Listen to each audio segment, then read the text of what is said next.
Assalamualaikum warahmatullahi wabarakatuh. Apa kabar adik-adik semuanya? Bertemu lagi dengan saya Ustadz Vicky. Pada kesempatan kali ini saya akan menjelaskan beberapa kisi-kisi soal atau materi yang bisa teman-teman pelajari di rumah.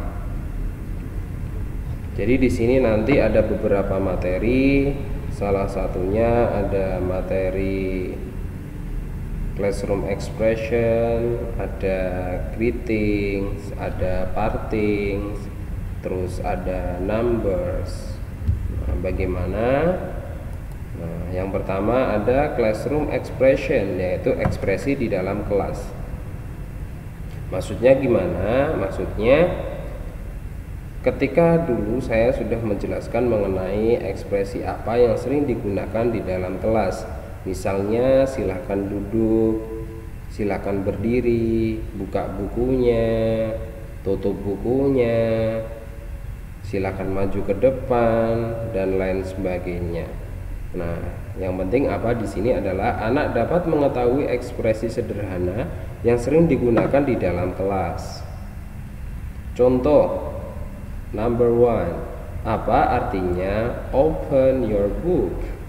Apa artinya open your book? A. Buka pintunya. B. Buka tasmu. C. Buka bukumu.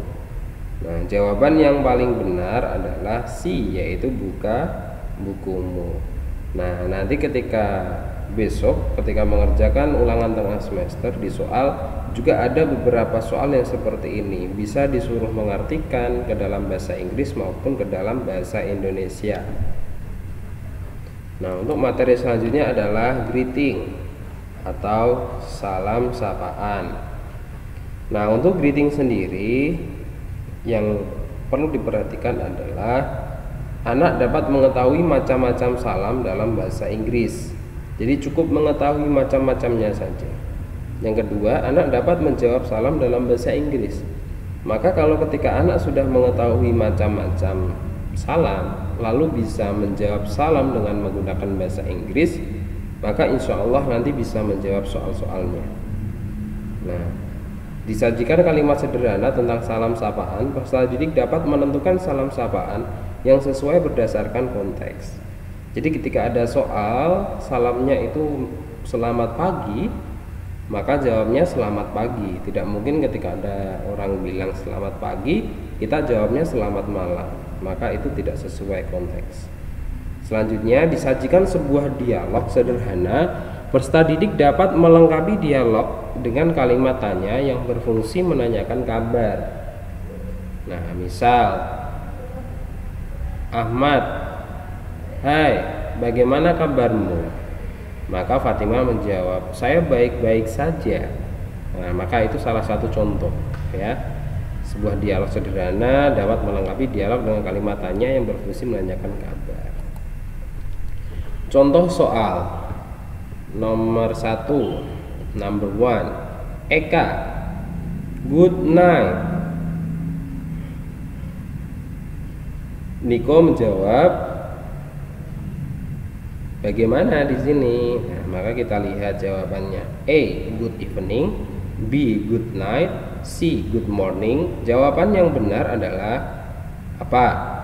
B. Good night. Karena di sini good night, maka jawabannya harus sesuai. Nah, kalau di sini good morning, berarti jawabannya good morning. Kalau good evening, jawabannya good evening. Jadi seperti itu. Nah, bagaimana untuk mengetahui soal lebih lanjut? Bisa dipelajari di buku bahasa Inggrisnya, ya. Nah, itu bisa dibuka, dipelajari materi mengenai greeting, macam-macam greeting bagaimana, macam-macam soal greeting itu bagaimana, itu bisa dipelajari di situ. Selanjutnya ada parting, yaitu salam perpisahan. Nah, apa yang harus diperhatikan? Anak dapat mengetahui macam-macam salam perpisahan dalam bahasa Inggris. Anak dapat menjawab salam perpisahan dalam bahasa Inggris. Nah, yang penting adalah ketika anak sudah mengetahui macam-macam salam perpisahan, yang kedua adalah anak mengetahui bagaimana cara menjawab salam perpisahan itu, atau bagaimana cara mengucapkan salam kepada orang lain. Selanjutnya, disajikan kalimat sederhana tentang salam perpisahan. Peserta didik dapat menentukan salam perpisahan yang sesuai berdasarkan konteks. Ya, jadi ada percakapan di situ, sampai ketemu besok, maka kita jawab sampai ketemu besok. Sampai jumpa, kita jawab sampai jumpa. Nah, bagaimana contoh soalnya? Bisa kita lihat ya. Nah, ini adalah contoh soalnya. Eka bla bla bla Niko. Niko, goodbye Eka. Kira-kira yang kosong ini isinya apa ya? A, goodbye. B, good night. C, good morning.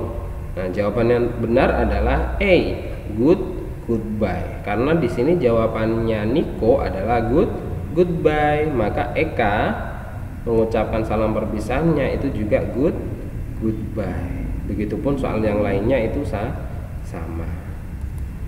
Nah, untuk poin ketiga adalah number, yaitu angka.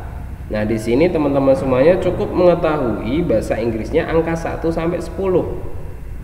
Ya. Terus mampu menghitung jumlah benda dari 1 sampai 10 dalam bahasa Inggris. Misal ada 10 pensil, maka teman-teman bisa ngitung 1 2 3 4 5 6 7 8 9 10. Oh, 10 itu 10. Nah, maka teman-teman tahu itu sudah cukup. Disajikan gambar angka, peserta didik dapat menyebutkan angka sesuai gambar dalam bahasa Inggris. Nah, bagaimana maksudnya?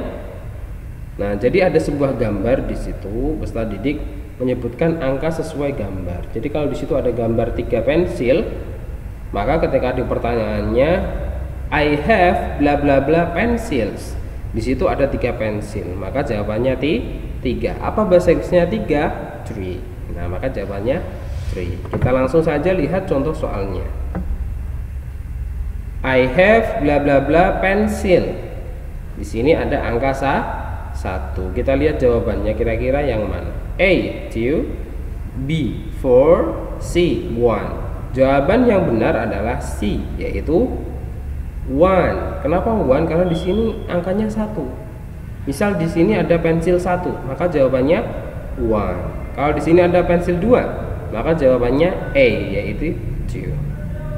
Maka itu teman-teman semuanya yang perlu dipelajari adalah classroom expression, terus ada greeting, ada parting, terus ada number ya, angka 1 sampai 10. Nah, itu semua bisa dipelajari di buku teman-teman semuanya ya. Cukup dari Ustadz Vicky, semoga teman-teman besok diberi kelancaran dalam mengerjakan soalnya. Terima kasih dari saya tutup. Wassalamualaikum warahmatullahi wabarakatuh.